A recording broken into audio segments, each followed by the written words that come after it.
தெரியுதுன்னு நினைக்கிறேன். Hello Neelakandan, hello தெரியுதா? Yes, sir. ஐ மீன் Yes, sir. Sir Yes, sir. தெரியுதுங்க சார், கொஞ்சம் சைஸ் மட்டும் பெருசு பண்ணுங்க. இப்போ பெருசு பண்ணிட்டேன். இப்போ பாருங்க. Okay, sir. மிக அருமை சார், மிக அருமை. மிக அருமையா இருக்கு இல்லையா? இது ஆடியோ லெவலும் கரெக்டா இருக்கு கரெக்டா இல்லையா? இருக்குங்க சார், கரெக்டா ஆடியோ சரி, வீடியோ ஸ்லைடு எல்லாமே அனைத்தும் சூப்பருங்க சார். அனைத்தும் சூப்பர். சரி, நான் இப்போ கிளாஸ் ஆரம்பிக்கிறேன். ஆம், என்னுடைய புக்கு இப்போ தங்கம் வெள்ளி மற்றும் வைரத்திற்கான ஜிஎஸ்டி கேள்வி பதில் வடிவில் வந்திருக்கு. மணிமேகலை பிரசுரம் வழக்கமாக வெளியிட்டிருக்கு. இதில் ஜிஎஸ்டி சம்பந்தமான கிட்டத்தட்ட 150 கேள்வி பதில் வடிவத்தில் கொடுத்துருக்கேன். அது மட்டும் இல்லை, பழைய புக்கில் இருந்து இப்போ இந்த புதிய புக் எப்படி வித்தியாசப்படுதுன்னா, நான் நிறைய ஆறாவது புக் இது. இதில் வந்து கீழே வந்து செக்ஷன்ஸ், அந்தந்த இப்போ ஜாப் ஒர்க்குன்னு எடுத்தால் அந்த செக்ஷன்ஸ், அதுக்கு உண்டான ரூல்ஸு, அதுக்கு உண்டான ஆக்டு, சர்க்குலர் எல்லாமே கொடுத்துருக்கேன். கேஸ் லாஸ் கூட, ஏன்னா அட்வான்ஸ் ரூலிங் இல்லை, ஹைகோர்ட் சுப்ரீம் கோர்ட் கேஸ் லா எல்லாமே இதில் கொடுத்துருக்கேன். இதனுடைய அடக்க விலை 180 ரூபா, போஸ்டல் சார்ஜஸ் 80 ரூபா, 210 ரூபா அனுப்பிச்சா இந்த புக்கை அனுப்பிச்சி வைக்கிறேன். இதனுடைய பெயர் தங்கம் வெள்ளி மற்றும் வைரத்திற்கான ஜிஎஸ்டி என்று இருந்தால் கூட இதில் வந்து பெரும்பாலும் பார்த்தீங்கன்னா டாபிக் கவர் பண்ணியிருக்கிறது job work, composition scheme, input tax credit, reverse charge, அந்த மாதிரி பொதுவான டாபிக்குகளை தான் கவர் பண்ணியிருக்கேன். இது தங்கம் வெள்ளி மற்றும் வைரம் அந்த ஃபீல்டில் அந்த இண்டஸ்ட்ரியில் டீல் பண்ணுறவங்க மட்டுமல்ல, எல்லாத்துக்கும் இது மிகவும் பயனுள்ளதாக இருக்கும். வாங்கி பலனறியுங்கள். இது வாங்க விரும்புகிறவங்க என்னோட நம்பருக்கு ஜிபே பண்ணிங்கன்னா நான் உங்களுக்கு புக்கை ஸ்பீட் போஸ்ட்டில் அனுப்பிச்சி வைக்கிறேன். ஸோ இது வந்து இந்த புக்கை வாங்கி பயன்பெறலாம். இது ஒன்று. இது பொதுவான ஜிஎஸ்டி டாபிக் தான் கவர் பண்ணியிருக்கேன். அடுத்தது வந்து நம்ம சப்ஜெக்ட்டுக்கு போயிடுறேன். TDS under the Indian income tax act. ஆக்சுவலாக டிடிஎஸ் இஸ் டிடிஎஸ்ன்னு சொல்லுவாங்க. பழைய இன்கம் டேக்ஸ் ஆக்ட்ல கிட்டத்தட்ட இன்கம் டேக்ஸ் 1961 ஏர்லியர், பழையன்னு சொல்றதை விட ஏர்லியர்னு சொல்லணும். ஏர்லியர் இன்கம் டேக்ஸ் ஆக்ட் 1961ல 43 செக்ஷன்ஸ்கள் இருந்தது. கிட்டத்தட்ட 192ல ஆரம்பிச்சா 192H, 192J, 192R, இந்த மாதிரி பல பரிணாம வளர்ச்சிகளை கடந்து போயிருந்தது. நிறைய செக்ஷன்ஸ்கள் இருந்தது. பெரும்பாலும் நம்ம டீல் பண்ணுறது 192 salary, 192 194 commission, professional charges, contract, rent, இந்த மாதிரி ரெகுலராக ஒரு 6-7 செக்ஷன் தான் டீல் பண்ணுவோம். ஆனால் கிட்டத்தட்ட 43 செக்ஷன்களாக இருந்தது. இன்கம் டேக்ஸ் ஆக்டில் 2 செக்ஷன்களாக குறைக்கப்பட்டிருக்கிறது இந்த இன்கம் டேக்ஸ் ஆக்டில். சார் பரவாயில்ல சார், 43 செக்ஷன் இருந்தது 2 செக்ஷனாக குறைச்சிருச்சு. ஸோ ஏதாவது பழைய ஆக்டுக்கும் புது ஆக்டுக்கும் ரொம்ப நிறைய டிடிஎஸ் செக்ஷனை வேண்டான்னு சொல்லிட்டாங்களா அப்படின்னு சொல்லல. 43 செக்ஷன்களையும் உள்ளடக்கி 2 செக்ஷன்களாக பண்ணியிருக்கிறார்கள். அப்போ நம்ம இதுல புரிதல் என்னன்னு பார்த்தீங்கன்னா, டோட்டலா கீழே ஃபர்ஸ்ட் பவர் பாயிண்ட்ல சிம்பிளா டோட்டலா 67 செக்ஷன் இருக்கு. டோட்டலா 11 செக்ஷன்களாக இன்கம் டேக்ஸ் ஆக்ட் 2025 அடக்கி இருக்கிறார்கள். ஏன் அடக்கி இருக்கிறார்கள்னு சொல்றேன்னா, அப்பேரண்டா பார்க்கும்போது 1961 ஆக்ட்ல 67 செக்ஷன் இருந்தது. 2025 ஆக்ட்ல 11 செக்ஷன்ஸ் இருக்கு. நம்பர் ஆஃப் செக்ஷன் வந்து 56 செக்ஷன் கிட்டத்தட்ட ரெடியூஸ் பண்ணியிருக்கீங்கன்னு நீங்க பவர் பாயிண்ட்ல இன்ஃபர்மேஷன் கொடுக்குறீங்க. அப்போ இந்த பவர் பாயிண்டோட புரிதல் என்னவா இருக்குன்னா, ஒருவேளை 67 செக்ஷன்ல இருந்து 11 செக்ஷன் இருக்கனால நிறைய டிடிஎஸ் பிடிக்க வேண்டிய செக்ஷன்ஸ்கள்ல டிலீட் பண்ணிட்டாங்க போல் இருக்கு. அதனாலதான் 11 செக்ஷனா குறைக்கப்பட்டு இருக்கிறது அப்படின்னு நம்ம நினைப்போம். அப்படி இல்லை. 67 செக்ஷன்ஸ்ல இருந்த எசன்ஸ், சப்ஜெக்ட் மேட்டர், தேர்சோட் லிமிட் இந்த 11 செக்ஷனுக்குள் அடக்கப்பட்டிருக்கிறது. ஸோ மேலோட்டமாக பார்த்தால் 67 செக்ஷன்ல இருந்து 11 செக்ஷனாக குறைக்கப்பட்டிருக்கிறது என்று தோன்றும். பட் அனலைஸ் பண்ணி பார்க்கும்போது 67 செக்ஷன்கள் 11 செக்ஷன்களாக அடக்கப்பட்டிருக்கிறது. அப்போ மாறுதல்கள் என்ன சார்? ஏதாவது 67 11க்குள்ள அடக்கிட்டாங்கன்னு சொல்லிட்டேங்க. ஏதாவது ஒரு பிளஸ் இருக்கா, ஏதாவது ஒரு மைனஸ் இருக்கான்னு கேட்டா பிளஸும் இல்லை மைனஸும் இல்லை. அப்படியே தான் தேர்சோல்ட் லிமிட் இருக்கு. அதே கான்செப்டா இருக்கு. சின்ன சின்ன கான்செப்ஷனல் சேஞ்சஸ் இருக்கு.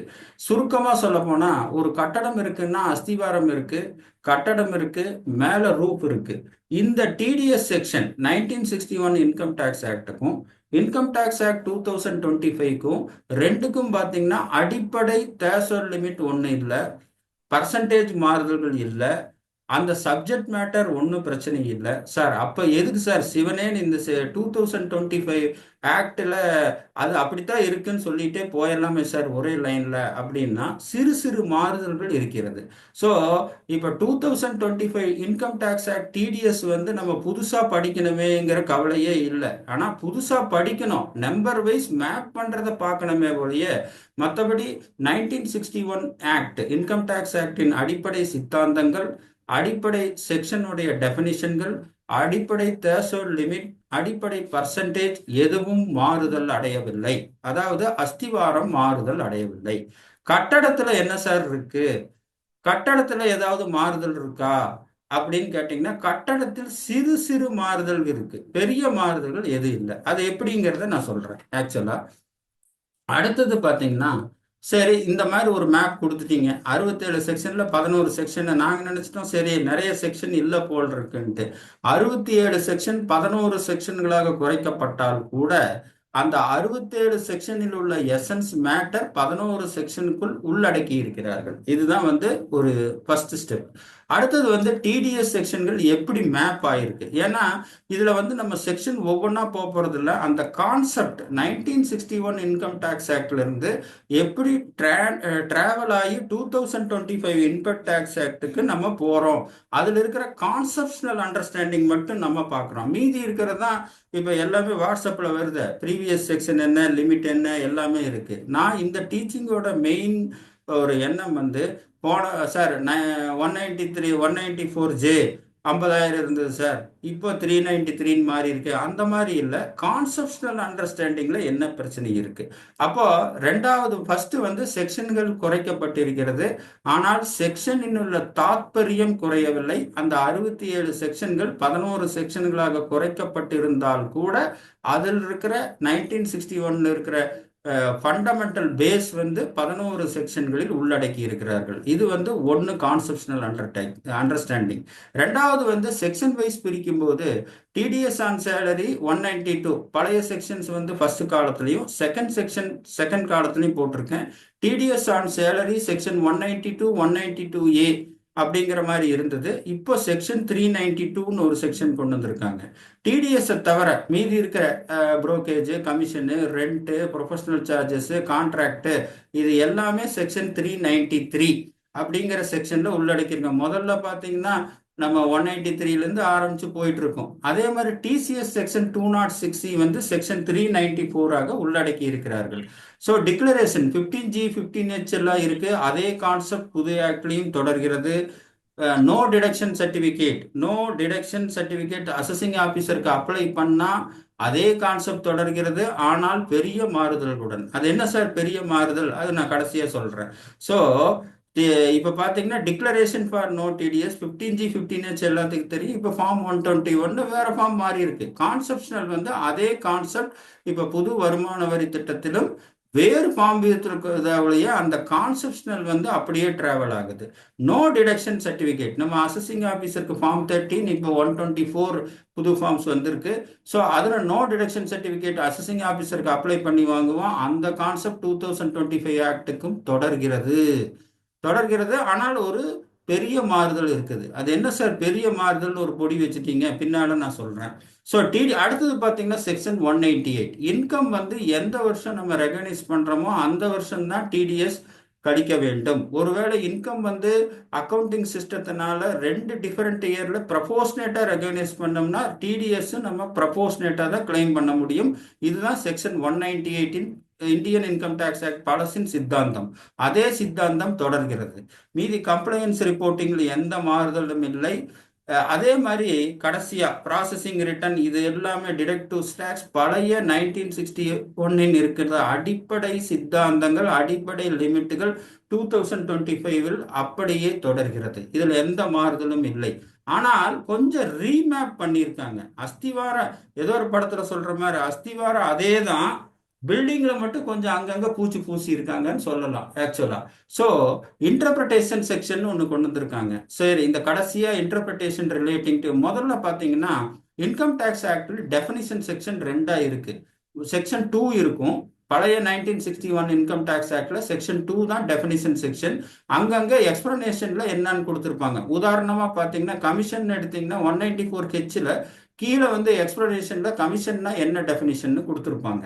ஆனா அதே மாதிரி 194Jல ப்ரொஃபஷனல் சர்வீஸ்னா ப்ரொஃபஷனல் சர்வீஸ் வந்து 44A அந்த ஏ செக்ஷன் ரெஃபர் பண்ணுங்கிற மாதிரி சொல்லியிருப்பாங்க.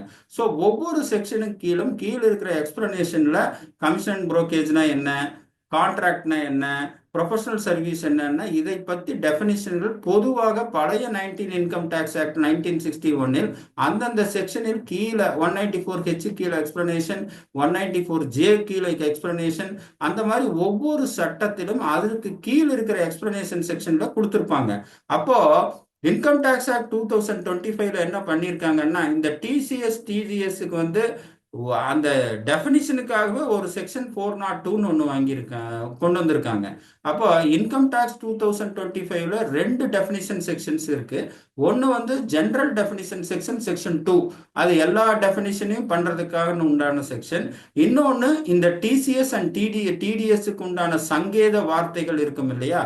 உதாரணத்துக்கு கமிஷன்னா என்ன, ப்ரொஃபஷனல் சார்ஜஸ்னா என்ன, கான்ட்ராக்ட்னா என்ன, ஸ்பெசிஃபைட் பர்சன்னா என்ன, பர்சன்னா என்ன, டெசினேட்டட் பர்சன்னா என்ன, இந்த மாதிரி சில டெஃபினிஷன்களுக்காக இதுக்கு வந்து செக்ஷன் 402ன்னு ஒன்று கொடுத்துருக்காங்க. அப்போ டிடிஎஸ் செக்ஷன்ல ஒரு பேருக்கு ஒரு கமிஷன்னா நம்ம டீப்பா பார்க்கறதுல கமிஷன்னா அந்த டிடிஎஸ் பிடிக்கணும், ப்ரொஃபஷனல் சார்ஜஸ்னா பிடிக்கணும். நம்ம ஃபர்தரா அந்த டெஃபினிஷன் அனலைசிஸ் பண்ணணும்னா நம்ம போய் 402 செக்ஷனை டச் பண்ணணும். இது ஒரு அடிப்படை சித்தாந்தம். அப்போ இந்த 2வது பவர் பாயிண்ட்ல என்னன்னு கேட்டா டிடிஎஸ் ஆன் சேலரி அதே கான்செப்ட் தான், TDS other than the salary அதே கான்செப்ட் தான், டிசிஎஸ் அதே கான்செப்ட் தான், டிக்ளரேஷன் ஃபார் நோ டிடிஎஸ் அதே கான்செப்ட் தொடர்கிறது. 15G 15H வந்து வேற ஃபார்ம் மாத்திருக்காங்க, பட் கான்செப்ஷனல் அதே தான் தொடருது. நோ டிடக்ஷன் சர்டிபிகேட் அதே கான்செப்டை கொண்டு வந்தா கூட சில மாறுதல்கள் இருக்கு. அது நான் பின்னால ஒரு அதுக்கே ஒரு 2 நிமிஷம் விசாரம் பண்ணுவோம். இன்கம் ரிசீவ்டு அதே மாதிரி தான். இன்டர்பிரேஷன் செக்ஷன் புதுசாக இருக்கிறது. அடுத்தது பாத்தீங்கன்னா எப்படி அடிப்படை கட்டமைப்பு இருக்கு சார். இப்போ நாங்க 1961 பழகிட்டோம், 192ல இருந்து ஆரம்பிச்சு 194 அப்படியே ஆரம்பிச்சிட்டோம். இப்போ புது இன்கம் டேக்ஸ் ஆக்ட்ல எப்படி இந்த டிடிஎஸ் செக்ஷன்கள் மேப் பண்ணப்பட்டிருக்கிறது அல்லது கட்டமைக்கப்பட்டிருக்கிறது அப்படிங்கிறத நம்ம பார்க்குறப்போ 192க்கு நான் ஏற்கனவே சொன்ன செக்ஷன் 392 393 அடுத்த செக்ஷன்ஸ் எல்லாம் என்ன பண்ணிருக்காங்கன்னா டேபிளா பிரிச்சுட்டாங்க. இப்ப நம்ம ஜிஎஸ்டியில பாத்தீங்கன்னா 5%க்கு ஒரு இது இருக்கும், 12%க்கு 18%க்கு அந்த மாதிரி ஒவ்வொன்றும் இருக்கும். அந்த மாதிரி இப்ப என்ன பண்ணிட்டாங்கன்னா செக்ஷன் வைஸா 393 ஒரே செக்ஷன்ஸ் தான், ஆனா செக்ஷன் வைஸா கொண்டு வந்து டேபிள் வைஸா பிரிச்சுட்டாங்க. அப்ப டேபிள்னா என்னன்னு பாத்தீங்கன்னா உதாரணத்துக்கு செக்ஷன் ஒரே செக்ஷன், நம்ம டிடிஎஸ்க்கு முதல்ல மாதிரி செக்ஷனா சுத்த வேண்டியது இல்லை. ஒரு சேலரி சம்பந்தப்பட்ட செக்ஷன்னா 392, சேலரி அல்லாத செக்ஷன் சம்பந்தப்பட்ட கமிஷன் போன்ற ப்ரொஃபஷனல் சார்ஜஸ், கான்ட்ராக்ட் போன்ற இதுகள் 393 செக்ஷன் 393 அப்படிங்கிற செக்ஷன். சரி, அப்ப 393ல போய் உள்ள உட்கார்ந்துட்டோம்னா அங்க போய் எப்படி மேப் பண்றது? ஏன்னா செக்ஷன் 393 போயிட்டோம். செக்ஷன் 393ல போய் அங்க எப்படி மேப் ஆயிருக்கு 1 2 3 4 எப்படி சப்ஜெக்ட் மேட்டர். 393 சப்செக்ஷன் மெயின் செக்ஷன்னா கூட 393(1) பாத்தீங்கன்னா table for payment to resident, ரெசிடென்ட்டோட பேமெண்ட்டுக்கு தனி table, for payment to non ரெசிடென்ட்டுக்கு தனி table, for payment to any person அதுக்கு ஒரு தனி table, for no deduction at source அதுக்கு தனி table, declaration for no deduction at source அதுக்கு தனி டேபிள். கிட்டத்தட்ட பாத்தீங்கன்னா 1 2 3 4 5 டேபிள்களாக பிரிக்கப்பட்டிருக்கிறது. ஸோ அப்ப நம்ம டிரான்சாக்ஷன் எப்படி பார்க்கணும்? ஒரு டிடிஎஸ் இருக்கு. அப்ப டிடிஎஸ் வர்றப்ப இந்த டேபிள்ல நம்ம எப்படி ஃபிட் பண்ணணும் அப்படின்னு பார்த்தா ஒரு பேமெண்ட் இருக்கு. அந்த பேமெண்ட் வந்து ரெசிடென்ட் டு ரெசிடென்ட் டிரான்சாக்ஷன்னா ப்ராபபிளி பேமெண்ட் டு ரெசிடென்ட்ல வர்றதுக்கு வாய்ப்பு இருக்கு. பேமெண்ட் டு ரெசிடென்ட்னு பாத்தீங்கன்னா அதுல என்னென்னலாம் கவர் ஆகுன்னா 194H, J, IA, AC இதெல்லாம் 194Q இதெல்லாம் கவர் ஆகுது. இந்த ஒவ்வொரு செக்ஷனையும் என்னோட எல்விஆர் வாட்ஸ்அப் சேனல்ல டெய்லியும் தமிழ் மொழியிலையும் ஆங்கிலத்திலையும் ஒவ்வொரு செக்ஷனா டிஸ்கஸ் பண்ணிட்டு இருக்கேன். அதை தவிர அது ஒரு போட்டோ ஃபார்மட், டேபிளர் ஃபார்மட்ல ஈஸியா புரிதலுக்காக டெய்லி கொடுத்துட்டு இருக்கேன். ஸோ இங்க வந்து நம்ம ஒரு டிரான்சாக்ஷன் பேமெண்ட் டு ரெசிடென்ட்னா டேபிள் வந்து 393(1) சப்செக்ஷன் அந்த டேபிள்ல போய் பார்க்கணும். நான் ரெசிடென்ட்னா அந்த டேபிள்ல போய் பார்க்கணும். சில 194N 194T போன்ற செக்ஷனால எனி பர்சன்ல போய் பார்க்கணும். கிட்டத்தட்ட இதுல டேபிள் பழசா இருந்தாலும் நம்ம ரெகுலரா டீல் பண்றது பாத்தீங்கன்னா winning from lottery, gambling, banking, அந்த இன்ட்ரெஸ்ட் இந்த இன்ட்ரெஸ்ட்ல கேட்டால் நம்ம பெரும்பாலும் டீல் பண்றது ஒரு 10 செக்ஷனுக்குள்ள இருக்கும். மீறினா ரெகுலரா டீல் பண்றது ஒரு 5 செக்ஷனுக்குள்ள இருக்கும். அந்த மேப்பிங் நம்ம பார்த்துட்டாவே போதும். பெருசா என்ன பண்ண போறோம், சேலரிக்கு டிடிஎஸ் இருக்கலாம், கமிஷனுக்கு இருக்கலாம், கான்ட்ராக்ட் இருக்கலாம், ப்ரொஃபஷனல் சார்ஜஸ் இருக்கலாம், டிசிஎஸ் எடுத்தா மேக்ஸிமம் ஸ்கிராப்புக்கு இருக்கலாம், இந்த மாதிரி நிறைய இருக்கலாம். ஸோ முதல் கருத்து செக்ஷன் 393 டிடிஎஸ்க்கு ஒரே செக்ஷன், ரைட்டு. அடுத்தது அது 5 டேபிள்களாக பிரிக்கப்படுகிறது, ரைட்டு. அந்த 5 டேபிள்களில் என்னென்ன, பேமெண்ட் டு ரெசிடென்ட் பார்த்தீங்கன்னா பேமெண்ட் டு நம்ம நான் ரெசிடென்ட் ரேர் அந்த table. Payment to any person வரும் 194T. பார்ட்னர் ரெம்யூனரேஷன் ஒரு விஷயம் இருக்கு, நான் சொல்றேன். 194N அதுல சொல்லியிருக்கோம். For no deduction of source at source, no deduction வேண்டாம், இதுல ஏதாவது எக்ஸம்ஷன் இருக்கான்னு சொன்னா 393 4 டேபிள் போனோம். ஸோ ஒவ்வொரு டேபிளா பிரிச்சிருக்காங்க. எப்படி நம்ம ஜிஎஸ்டி ஆக்ட்ல சப்ளை, முதல்ல சப்ளைனா எக்ஸம்டட் சப்ளையா, டாக்ஸபிள் சப்ளையா, டாக்ஸபிள் சப்ளைனா டாக்ஸ் ரேட் என்ன, அது பர்சன்டேஜ் ஒவ்வொன்றும் எங்கெங்கெல்லாம் மேப் ஆகுது அப்படிங்கிற மாதிரி சிஸ்டமேட்டிக்கா 393 செக்ஷன் கீழ் பல வகையான டேபிள்கள் கொடுத்து, இந்த பஸ் ஸ்டாண்ட் மாதிரி தான், பஸ் ஸ்டாண்ட் 393(1) தான். அதுல பஸ் எங்க இருக்குன்னா ரெசிடென்ட் பஸ் எல்லாம் டேபிள் ஒரு டேபிள்லையும், அந்த மாதிரி நான் ரெசிடென்ட் தனியா ஒரு இதுலையுமே, எனி பர்சன் ஒன்று ஒவ்வொரு மாதிரி டேபிளா ஏரியாவை பிரிச்சு விட்டுருப்பாங்கல்ல. இதை சார் வடக்கு போற பஸ் எல்லாம் அங்க போங்க அப்படின்னா அங்க போய் நின்னுக்க வேண்டியதுதான். அந்த மாதிரி பஸ் ஸ்டாண்டா இருந்தா கூட 393ங்கிறது ஒரு பஸ் ஸ்டாண்டா இருந்தா கூட ரேக்கா டேபிளா பிரிச்சிருக்காங்க. அந்த டேபிள்ல நம்ம போய் பண்ணிக்கலாம். அடுத்தது காப்பி ஆஃப் த டிக்ளரேஷன் பண்ணி கிராஸ் அப், டிடிஎஸ் பிடிக்கலன்னா டிவைடட் பை இந்த ஜிஎஸ்டி மாதிரி 10% இல்லைன்னா டிவைடட் பை 110 into 100 அந்த மாதிரி பண்ணிக்கணும். Credit of income or whichever is earlier, இந்த கான்செப்டுகள் அப்படியே தொடர்கிறது. சரி சார், ஒரு சின்ன எக்ஸாம்பிள், நீங்க சொன்ன கான்செப்ட் எல்லாம் ரைட்டு, ஒரு 2-3 எக்ஸாம்பிள் சொன்னீங்கன்னா அது எப்படி மேப் ஆயிருக்குன்னு பார்க்கலாம். உதாரணத்துக்கு கமிஷன் 194H, நமக்கு ஏர்லியர் செக்ஷன் கமிஷன் நம்ம டீல் பண்றது தெரியும். 194H செக்ஷன், அப்போ 194H வந்து கமிஷன் ஆர் புரோக்கேஜை டீல் பண்ணுது. இந்த 393 சப்செக்ஷன் 1-2ல இப்போ மேப் ஆயிருக்கு. சரி சார், அந்த டேபிளோட அமைப்பு பார்த்தீங்கன்னா ஃபர்ஸ்ட் சீரியல் நம்பர், ரெண்டாவது வந்து nature of income or sum, payee, rate or threshold limit என்னங்கிறத சொல்லியிருக்கு. ஃபர்ஸ்ட் பார்த்தீங்கன்னா சீரியல் நம்பர் என்ன, ஏன்னா இந்த 393ன்னு சொன்னா கூட 390 எப்படி HSN code first double digit அப்புறம் அடுத்த டிஜிட் மாதிரி 393ங்கிறது ஒரு செக்ஷனை போய் டச் பண்றதுக்கு அல்லது ஒரு ட்ராக் பண்றதுக்கு. 11ங்கிறது அந்த சீரியல் நம்பர் ஹெச்எஸ்என் கோட்ல அடுத்த டிஜிட் மாதிரி வச்சுக்கோங்க, கற்பனை பண்ணி. ஸோ 393ல போய் சப்செக்ஷன் 1ல சீரியல் நம்பர் 1-2ல போய் நம்ம கமிஷன் அண்ட் புரோக்கேஜை பத்தி டீல் பண்ணுது.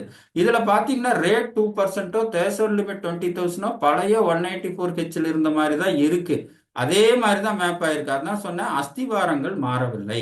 சரி சார், கமிஷன் ஆர் புரோக்கேஜ் அஸ்திவாரங்கள் மாறவில்லை, பர்சன்டேஜ் மாறவில்லை, அடிப்படை 20,000க்கு மேல போனாதான் டிடிஎஸ் பிடிக்கணும், இது எல்லாமே எங்களுக்கு புரிஞ்சிருச்சு. ஆனா இதுல எப்படி அந்த பழைய 1961 ஆக்ட்ல இருந்து 2025ல இருந்து இது எங்கெங்கெல்லாம் லொக்கேட் ஆயிருக்கு, எங்கெங்கெல்லாம் மேப் ஆயிருக்குன்னு பாத்தீங்கன்னா, ஃபர்ஸ்ட் சீரியல் நம்பர் 1-2 அது பர்பஸ் சொல்லிட்டேன். 393 சப்செக்ஷன் 1ல அந்த டேபிள்ல போய் டேபிள் ஃபார் பேமெண்ட் டு ரெசிடென்ட்ல போய் அந்த சீரியல் நம்பர் 1ல போனீங்கன்னா கமிஷன் அண்ட் புரோக்கேஜ் இருக்கு. கமிஷன் அண்ட் புரோக்கேஜ் டெஃபினிஷன் வந்து செக்ஷன் 402 சப்செக்ஷன் 7 அங்க டெஃபினிஷன் பண்ணி, நமக்கு அப்படி இல்லை சார், கமிஷன் அண்ட் புரோக்கேஜ்னு நமக்கு தெரியுது சார், அதுல போய் டிப்டா நம்ம டெஃபினிஷன் எல்லாம் பார்த்து அதுல ஃபிட் பண்ணி நம்ம டிசைட் பண்ண வேண்டியது இல்லை சார்னா கமிஷன் அண்ட் புரோக்கேஜுக்கு 2% 20,000க்கு மேல போனா பிடிச்சிக்கலாம். ஆனா சில சமயத்துல இது கமிஷன் அண்ட் புரோக்கேஜா ப்ரொஃபஷனல் ஃபீஸான்னு ஒரு நெருடல் வந்துடும். அப்போ அந்த கமிஷன் அண்ட் புரோக்கேஜுங்கிறத எப்படி நமக்கு இன்கம் டேக்ஸ் வரையறை செய்கிறது அப்படிங்கிறத நம்ம போனோம்னா, ஏற்கனவே நான் சொன்ன மாதிரி அதுக்குன்னு தனியாக இன்டர்பிரிட்டேஷன் செக்ஷன் 402 சப்செக்ஷன் 7 வச்சிருக்காங்க. அப்புறம் பார்த்தீங்கன்னா யார் பிடிக்கணும், பேயர், ஸ்பெசிஃபைட் பர்சன், எல்லாமா ஸ்பெசிஃபைட் பர்சன். அப்போ ஒரு டேபிளை ரீட் பண்றப்போ கமிஷன் ஆர் புரோக்கேஜ்னா என்ன ரொம்ப டெப்தா போடுறப்போ ஜென்ரல் டெர்மினாலஜியில கமிஷன் அண்ட் புரோக்கேஜ் இருந்தது ஒரு பொதுவான புரிதல் இருக்கு. கமிஷன் ஆர் புரோக்கேஜை வந்து நம்ம இன்னும் ஆழமா நம்ம அது என்ன டெஃபினிஷன் பண்ணியிருக்கு, இல்லை வேற அந்த கமிஷன் அண்ட் புரோக்கேஜுக்கும் சில நேரத்தில் professional service 194J earlier section conflict பண்றப்போ அந்த கமிஷனர் புரோக்கேஜோடைய நாமகரணத்தின் அர்த்தம் என்ன, அதுக்குண்டான லீகல் டெஃபினிஷன் என்ன. கமிஷனர் புரோக்கேஜ் வந்து பொதுவான அர்த்தம் நமக்கு எல்லாத்துக்கும் தெரியும். But commission or brokerage income tax கண்ணோட்டத்தில் அதனுடைய லீகல் டெஃபினிஷன் என்ன, லீகல் வரைமுறைகள் என்ன என்று நாம் ஃபர்தரா சில கான்ஃப்ளிக்ட் ஏரியாவில் நம்ம பார்க்கணும்னா செக்ஷன் 402ல எல்லா டெஃபினிஷனும் அதில் இருக்கு. 4027ல அந்த கமிஷன் அண்ட் புரோக்கேஜுக்கு அதனுடைய லீகல் டெஃபினிஷன் நமக்கு படிச்சுக்கலாம் கான்ஃப்ளிக்ட் இருக்கிறப்போ. பொதுவான கமிஷன் அண்ட் புரோக்கேஜ் என்னங்கிறது நம்ம எல்லாத்துக்கும் பொதுவாக தெரிஞ்சது தான். அதே மாதிரி அடுத்த காலம் பார்த்தீங்கன்னா பேயர், யார் பிடிக்க வேண்டும், என்ன இன்கம், யார் பிடிக்க வேண்டும், ஸ்பெசிஃபைட் பர்சன். என்ன சார் ஸ்பெசிஃபைட் பர்சன்? அப்போ பேயர் வந்து யார், ஸ்பெசிஃபைட் பர்சன்னா யார், பர்சன்னு சொல்றீங்க, ஸ்பெசிஃபைட் பர்சன்னு சொல்றீங்க, சில இடத்துல டெசிக்னேட்டட் பர்சன்னு சொல்றீங்க. இதுக்கெல்லாம் என்ன சார் அர்த்தம்? அப்போ ஒரு டிடிஎஸ் செக்ஷன் நம்ம பார்க்குறப்போ nature of income commission or brokerage நம்ம பொதுவான கருத்து பேச்சு வழக்கில் நம்ம எளிதாக புரிந்தால் கூட இந்த ரெண்டாவது யார் பிடிக்கணும் அப்படிங்கிற ஸ்பெசிஃபைட் பர்சன், அது ரெண்டாவது காலம் பேயர், ஐ மீன் எல்லாத்துலேயும் காலம் பி இருக்கு பாருங்க, அதை நம்ம உன்னிப்பா பார்க்கணும். பர்சன்னு போட்டிருக்கா, ஸ்பெசிஃபைட் பர்சன் போட்டிருக்கா, டெசினேட்டட் பர்சன் போட்டிருக்கா. ஏன்னா அவங்களுக்கு மட்டும்தான் அப்ளிகபிள் ஆகும், மீதி இருக்கிறவங்களுக்கு யாருக்குமே அப்ளிகபிள் ஆகாது. ரேட்டை பொறுத்தளவு நான் ஒன்றும் சொல்ல, ஏற்கனவே இருந்த ரேட் தான் தொடருது. ஸோ இப்போ நம்ம அடுத்த கட்டம் என்ன போறோம், பேயர் ஸ்பெசிஃபைட் பர்சன் இருக்கு அந்த டேபிள்ல. அப்போ அந்த டேபிள்ல பாத்தீங்கன்னா 40237 ஸ்பெசிஃபைட் பர்சன் என்பவர் யார்? அப்போ any person not being individual and HUF. அப்போ இண்டிவிஜுவல் ஹெச்எஃப் தவிர மீதி இருக்கிறவங்க, உதாரணமா company, LLP, artificial judicial person, partnership firm எல்லாமே கவர் ஆவாங்க. ஏன்னு கேட்டா இது ஸ்பெசிஃபைட் பர்சன் டெஃபினிஷன் மட்டும் ரொம்ப டெக்னிக்கலா இல்லை. இப்போ இண்டிவிஜுவல் ஹெச்எஃப் தவிர மீதி ஒரு கம்பெனி ஆரம்பிக்கிறாரு, அது ஒரு கம்பெனி செக்ரட்டரி ஒரு லீகல் ஷேப்புக்கு இருக்கு, எல்எல்பி இருக்கு, பார்ட்னர்ஷிப் ஃபார்ம் பை அக்ரிமெண்ட் இருக்கு, ஆர்டிபிஷியல் ஜுடிஷியல் பர்சன் இருக்கு. இவங்கெல்லாம் ஆரம்பிக்கிறப்போ இதெல்லாம் பெரும்பாலும் சட்டபூர்வமான அமைப்பாக தான் தொடங்கப்படுறாங்க. உதாரணம் பார்த்தீங்கன்னா company is a company registered under the ministry of corporate affairs. LLP பார்த்தீங்கன்னா LLP still registered under the ministry of corporate affairs, separate act இருக்கு LLP, but regulated by the ministry of corporate affairs. அதே மாதிரி partnership firm is partnership agreement. So இவங்கெல்லாம் வந்து ஒரு சட்டபூர்வமாகவே தொழிலை ஆரம்பிக்கிறதுனால இவங்களுக்கெல்லாம் TDS first இயர்லேருந்தே வரலாம். ஸ்பெசிஃபைட் பர்சன்ங்கிறத நம்ம டிப்ளமேட்டிக்கா டெக்னிக்கலா இன்டர்பிரட் பண்றதை விட இண்டிவிஜுவல் ஹெச்எஃப் தவிர ஒரு இண்டிவிஜுவல் சாதாரண இருக்காரு, அவர் ஒரு வருஷம் ஆரம்பிக்கிறாரு தொழில, ஒரு ஆரம்பிக்கிறப்போ இண்டிவிஜுவல் ஹெச்எஃப் அவரை வந்து ஆரம்பிக்கிற வருஷத்துலயே டிடிஎஸ் நீ பிடிப்பான்னு சொன்னா அது வந்து அவருக்கு ஒரு இண்டிவிஜுவல் இருப்பாரு, அவருக்கு லிமிடெட் சோர்ஸ் தான் ஆரம்பத்தில் இருக்கும், இல்லை ஸ்டெப் ஸ்டெப்பாக வளருவார்.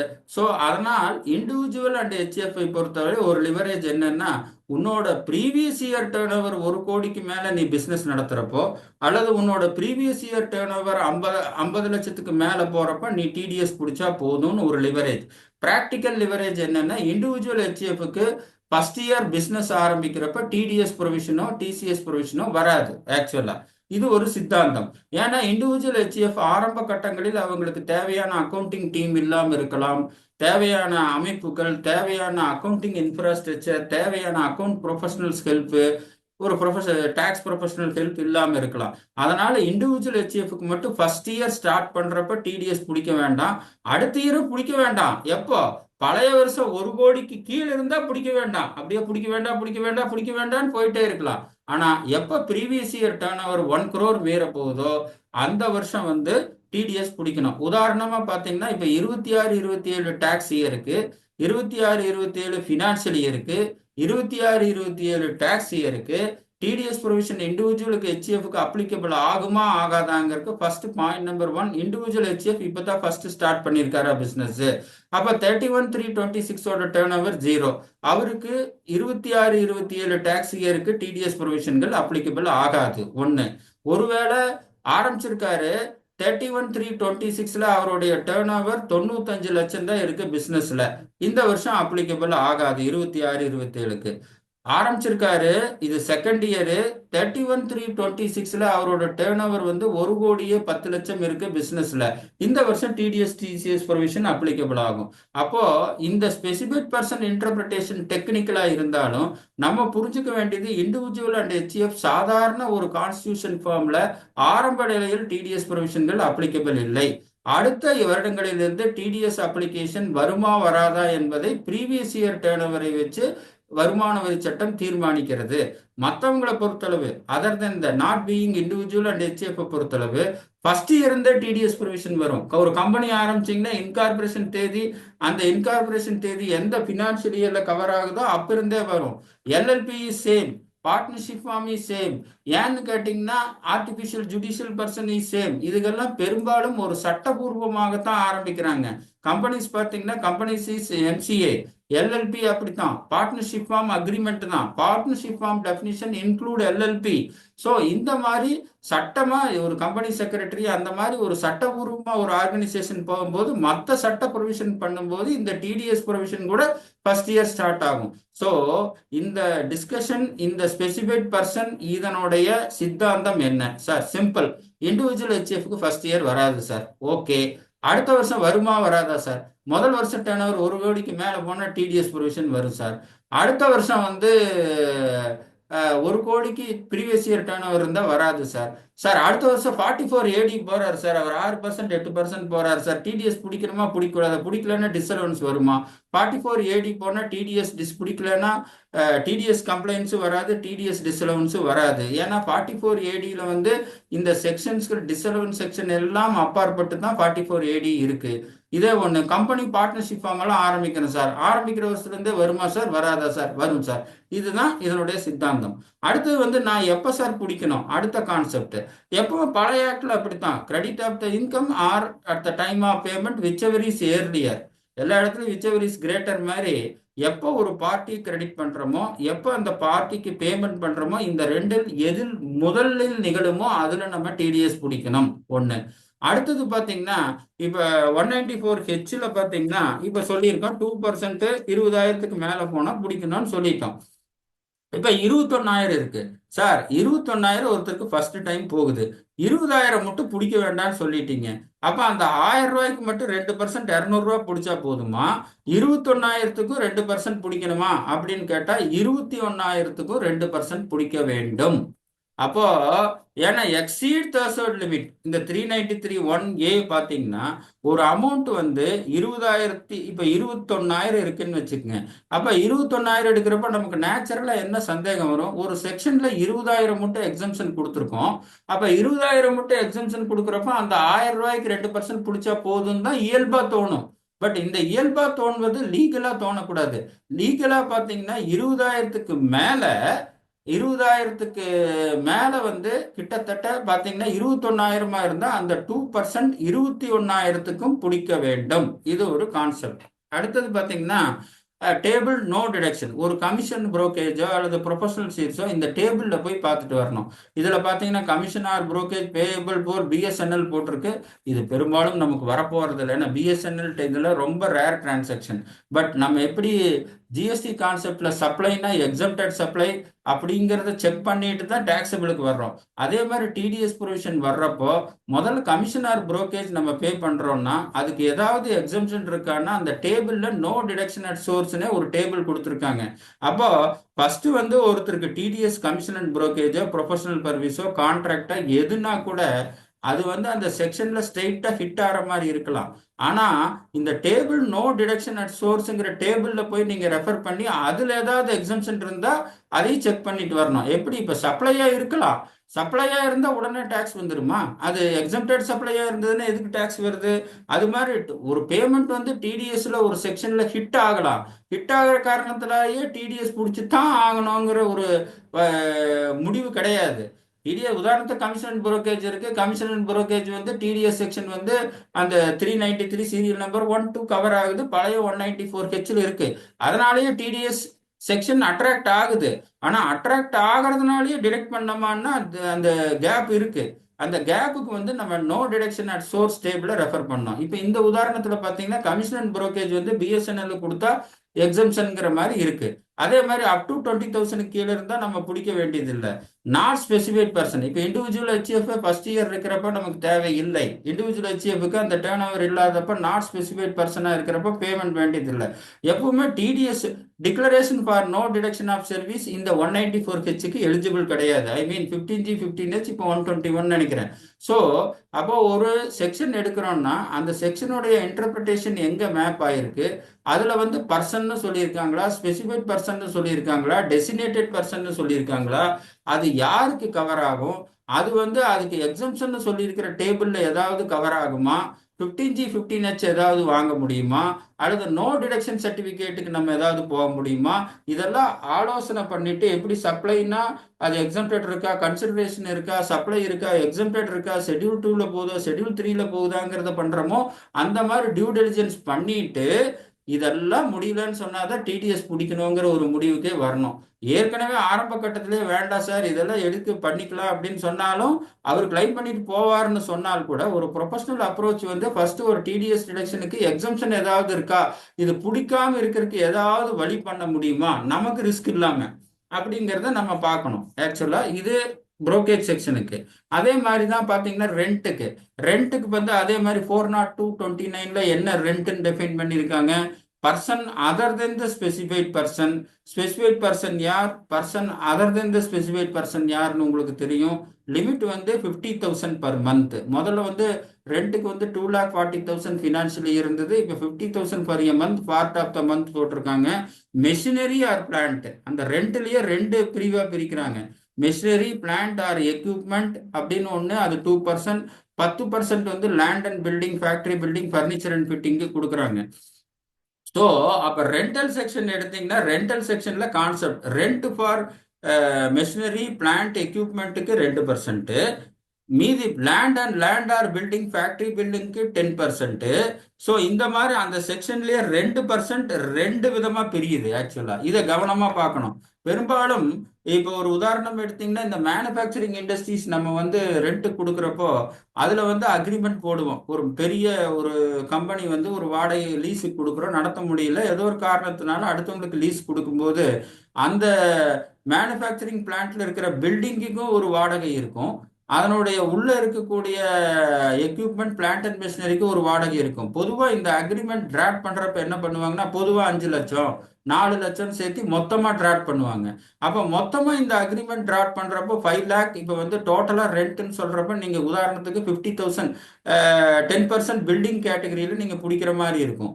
இந்த மாதிரி 5 லேக் அக்ரிமெண்ட் டிராஃப்ட் பண்றப்போ பிளான்ட் அண்ட் மிஷினரிக்கு ஒரு 2 லட்சம் அல்லது ரெண்ட் பில்டிங்க்கு வந்து இந்த மாதிரி அப்படின்னு சொல்லி நம்ம தனியா அக்ரிமெண்ட்லயே போட்டா, உதாரணமா பாத்தீங்கன்னா 5 லட்சத்துக்கு நம்ம பொதுவா ஒரு அக்ரிமெண்ட்ல ரெண்ட்னு போடும்போது 10% போட்டா 50,000 டிடிஎஸ் பிடிக்கணும்.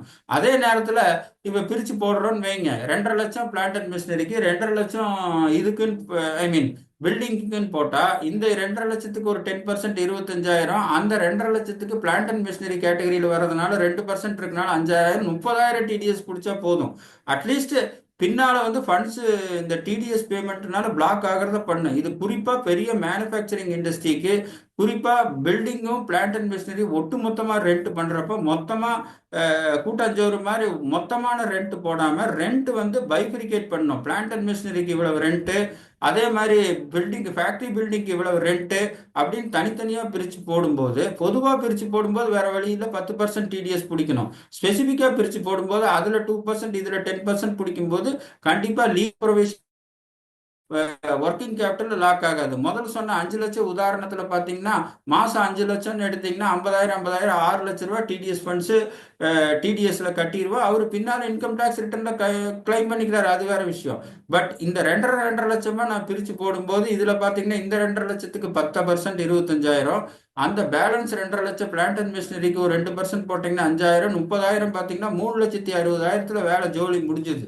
ஸோ இது அக்ரிமெண்ட் டிராஃப்ட் பண்றப்ப இந்த ரெண்டல் அக்ரிமெண்ட்ல குறிப்பா மேனுஃபேக்சரிங், குறிப்பா பில்டிங்கு பிளான்ட் அண்ட் மிஷினரி மொத்தமாக ரெண்ட் கூடுறப்ப இதை கவனிக்கணும். அதே மாதிரி rent definition, person definition, specific person definition, இது எல்லாமே அந்தந்த செக்ஷன்ல நம்ம பார்த்துக்க வேண்டியது. ஆக்சுவலா அடுத்தது இம்மூவபிள் ப்ராப்பர்ட்டி. இம்மூவபிள் ப்ராப்பர்ட்டி 50 லட்சத்துக்கு மேலே போனால் டிடிஎஸ் பிடிக்கணுங்கிறது எல்லாத்துக்கும் தெரிஞ்ச விஷயம்தான். இதுல பர்சன் கவர் பார்த்தீங்கன்னா எனி இம்மூவபிள் ப்ராப்பர்ட்டி என்னென்னன்ட்டு இதுல நம்ம என்ன பண்ணுவோம்னா, உதாரணத்துக்கு ஒரு பர்ச்சேசர் இருக்காரு, நம்ம கிட்ட வருவார் கன்சல்டன்ட், சார் இந்த மாதிரி சார் நாங்கள் ஒரு ஒரு ப்ராப்பர்ட்டி வாங்கலான் இருக்கு, அதுக்கு என்ன பண்ணணும், அது எவ்வளோங்க வேல்யூ வரும், ஒரு 60 லட்ச ரூபா வருங்க, 60 லட்ச ரூபா ப்ராப்பர்ட்டி பர்ச்சேஸ் பண்ணலான்ட்டு இருக்க. அப்போ 60 லட்ச ரூபா பண்ணுறப்ப இது டிடிஎஸ் ப்ரொவிஷன் 1% வரும்னு சொல்லுவோம். நம்ம உதாரணமாக நம்ம என்ன பண்ணுவோம், அவர்கிட்ட வர்றப்ப டாக்குமெண்ட் கேட்போம். ஒரு டிராஃப்ட் டாக்குமெண்ட் வச்சிருப்பாரு, ஏன்னா ரெஜிஸ்ட்ரேஷன் ஃபியூச்சரில் பண்ணுவார். சிலர் பெரும்பாலான ரெஜிஸ்டர் பண்ணிட்டு வந்து தான் கேட்பாங்க. இப்போ இந்த டிடிஎஸ் ப்ரொவிஷன் இருக்குனால அது ஒரு டிராஃப்ட் ஸ்டேஜ்லேயே கேட்குறாங்க. ஸோ ஒரு 60 லட்சம் ப்ராப்பர்ட்டி இருக்குன்னா நம்ம என்ன கேட்போம், சார் எவ்வளோ சார் கரையம் பண்ண போகிறீங்க, சார் 60 லட்சத்துக்கு தான். ஸ்டாம்ப் டியூட்டிக்கு வந்து அங்கே ஒரு மதிப்பு சொல்லியிருப்பாங்களே, 10%, 8%, நீங்கள் இந்த ஸ்டாம்ப் டியூட்டி கட்டுறப்ப அதுக்கு ஒரு மதிப்பு சொல்லியிருப்பாங்களே, அது 60 லட்சம் தான் சார். ரெண்டுமே 60 லட்சம் தான் சார். அப்போ 50 லட்சத்துக்கு மேலே போகிறதுனால நீங்கள் 1% டிடிஎஸ் நீங்கள் பிடிக்கணும் சார். சரி, ரைட், ஓகே. அப்போ ஒருவேளை இவர் டிரான்சாக்ஷன் வேல்யூ 55 லட்சம் இருந்து ஸ்டாம்ப் டியூட்டி வேல்யூ 60 லட்சம் இருந்ததுன்னா 60 லட்சத்துக்கு தான் பிடிக்கணும். ஏன்னா purchase value or stamp duty value whichever is greater. இது அந்த அக்ரிமெண்ட் பார்க்குறப்ப நமக்கு தெரியும். அக்ரிமெண்ட்ல வந்து கரையம் பண்ணது 55 லட்சம், இந்த பேங்க்ல இந்த செக் நம்பர், டிடி நம்பர், லொட்டு லுஸ்க்கு இதெல்லாம் கொடுத்துருக்கோன்னு சொல்லி வந்துடும். அதே மாதிரி அந்த அக்ரிமெண்ட்டோடைய கடைசி பாகத்துல, லாஸ்ட் பாகத்துல பார்த்தீங்கன்னா இன்றைய மதிப்பு அப்படின்னு சொல்லி ஒரு கொடுத்துருக்கோம். ஸோ அந்த டிரான்சாக்ஷன் வேல்யூ ஆர் அந்த அக்ரிமெண்ட்ல சொல்லியிருக்கிற ஸ்டாம்ப் டியூட்டி வேல்யூ, இந்த ரெண்டுல எது கிரேட்டரா இருக்கோ, இந்த ரெண்டுல எது 50 லட்சத்துக்கு மேலே போனா கூட டிடிஎஸ் பிடிக்கணும் 1%. இதுதான் வந்து இந்த செக்ஷனின் அடிப்படை சித்தாந்தம். இது ஏற்கனவே இருக்கிற 194 ஐஏ தான், 393(3)(1) தான். சரி சார், இது ஸ்டாம்ப் டியூட்டியா, அது கன்சிடரேஷன், இதெல்லாம் எங்களுக்கு சொல்லுது. யார் கவர் ஆயிருங்கிறது பொறுத்து equal to or greater than 50 லட்சமா 50 லட்சத்துக்கு மேலையா. மற்ற செக்ஷன் எல்லாம் கவனிச்சிங்கன்னா எக்ஸீடிங், மேலே கமிஷன் பார்த்தோம் 20,001. அதே மாதிரி ரெண்ட் பார்த்தீங்கன்னா எக்ஸீடிங் அந்த மாதிரி வரும். இதுல பொறுத்தவரை ஈக்குவல் டு 50 லட்சத்துக்கு ஈக்குவலாக இருந்தாவே பண்ணணும். அந்த வார்த்தையை ஒன்று கவனிச்சுக்குங்க. சரி சார், இந்த செக்ஷன்ல நீங்க புதுசா என்ன சொல்ல போறீங்க? எங்களுக்கு எல்லாருக்கும் தெரிஞ்சது கரையம் பண்றாரு, பர்ச்சேஸ் பண்றாரு, டிரான்சாக்ஷன் வேல்யூ இருக்கு, ஸ்டாம்ப் டியூட்டி வேல்யூ இருக்கு, ரெண்டுல எது அதிகமாக போகுதோ அதை எடுத்துக்கணும். பெரும்பாலான சூழ்நிலைகள் டிரான்சாக்ஷன் வேல்யூவும் ஸ்டாம்ப் டியூட்டி வேல்யூ ரெண்டுமே சமமாக இருக்கும். ஸோ ரெண்டுமே சமமாக இருக்கும், ஏன்னா அந்த மாதிரி தான் கரையம் பண்ணுவாங்க. ஸோ அதனால பிரச்சனை இல்லை. அதை தாண்டி நாங்கள் என்ன பார்க்கணும்னு நீங்கள் சொல்ல வர்றீங்க, ஏன்னா அந்த பத்திரத்துலேயே எல்லாம் பிளாக் அண்ட் ஒயிட்ல இருக்கு, அதை வச்சு நாங்கள் டிசைட் பண்ணிடுவோம்னு சொன்னால் அது ஒரு 95% கரெக்டாக இருக்கலாம். சரி சார், என்ன சார் அந்த ஒரு 5% புள்ளி வைக்கிறீங்க? பத்திரத்தில் வராத சில சங்கதிகள்னா club membership fees, car parking fee, electricity fees, maintenance fees, இது எல்லாமே தனியாக பர்ச்சேசர் அவருக்கு கொடுக்கலாம். ஏன்னா purchase sales transaction, immovable property டிரான்சாக்ஷனை பொறுத்தளவு பத்திரத்தில் வந்து அந்த property land and building value இருக்கலாம். சிலது வந்து electricity, car parking, club membership எல்லாமே அக்ரிமெண்ட்ல கொண்டு வரலாம். அக்ரிமெண்ட்ல கொண்டு வராம கூட இருக்கிறதுக்கு வாய்ப்பு இருக்கு. அது நமக்கு வந்து அவங்க பர்ச்சேசர் அண்ட் செல்லர் டிரான்சாக்ஷனை நம்ம டீப்பா பண்ணாதான் புரியும். உதாரணத்துக்கு இந்த மாதிரி சிச்சுவேஷன் வச்சுக்கோங்க. உதாரணத்துக்கு ப்ராப்பர்ட்டியோட டிரான்சாக்ஷன் வேல்யூ 49 லட்சம், அதனுடைய ஸ்டாம்ப் டியூட்டி வேல்யூ 49 லட்சம். ஆனா அவர் என்ன பண்றாருன்னா, அந்த அபார்ட்மெண்ட் பண்ணும்போது ஒரு கிளப் மெம்பர்ஷிப் ஃபீஸ்க்கோ கார் பார்க்கிங் ஃபீக்கோ ஒரு 2 லட்சம் கொடுத்தாருன்னா, இந்த 49 லட்சத்துல இருந்து பிளஸ் 2 லட்சம் போட்டீங்கன்னா 50 லட்சத்துக்கு மேல போயிருச்சு. அப்போ 1% டிடிஎஸ் பிடிக்கணும். ஸோ இதுல நான் சொல்ல வர்ற மெயின் பாயிண்ட் தீம் என்னன்னு கேட்டா, அக்ரிமெண்ட் அவர் கொடுக்குற பர்ச்சேஸ் கரைய பத்திரத்தை வச்சு நம்ம டிசைட் பண்றது பெரும்பாலான சூழ்நிலைகள் கரெக்டா இருக்குன்னு சொன்னா கூட, அதை தாண்டி அந்த பர்ச்சேசர்கிட்ட என்கொயரி பண்ணணும். சார், நீங்க இதை தவிர ஏதாவது எலக்ட்ரிசிட்டிக்கோ, கார் பார்க்கிங்கோ, மெம்பர்ஷிப் ஃபீஸுக்கோ, மெயின்டெனன்ஸ் ஃபீஸுக்கோ ஏதாவது அவருக்கு செல்லருக்கு நீங்க கொடுத்துருக்கீங்களா, உங்க பேங்க் அக்கௌண்ட்ல இருந்து பேமெண்ட் போயிருக்கா அப்படின்னு சொல்றப்போ, குறிப்பா இந்த 49 லேக் 49.5 லேக் இருக்கிறப்போ இது வந்து இந்த கிளப் மெம்பர்ஷிப் ஃபீ, கார் பார்க்கிங் ஃபீ, எலக்ட்ரிசிட்டி ஃபீ, மெயின்டெனன்ஸ் ஃபீ, அட்வான்ஸ் ஃபீ, எனி அதர் சார்ஜஸ், இதெல்லாம் வந்து இந்த அம்சங்கள் அதை 50 லட்சத்துக்கு மேல ட்ரிகர் பண்ணக்கூடிய ஒரு வாய்ப்பு இருக்கிறது. ஸோ இந்த இம்மூவபிள் ப்ராப்பர்ட்டி டிரான்சாக்ஷன்ல டாக்குமெண்ட்டை வச்சு முடிவெடுக்கிறது பெரும்பாலும் சரியாக இருக்கும் என்றாலும் எல்லா நேரங்களிலும் சரியாக இருக்காது. ஸோ இந்த கிளப் மெம்பர்ஷிப் ஃபீ, கார் பார்க்கிங் ஃபீ இதெல்லாமே கொஞ்சம் பார்த்துக்குங்க.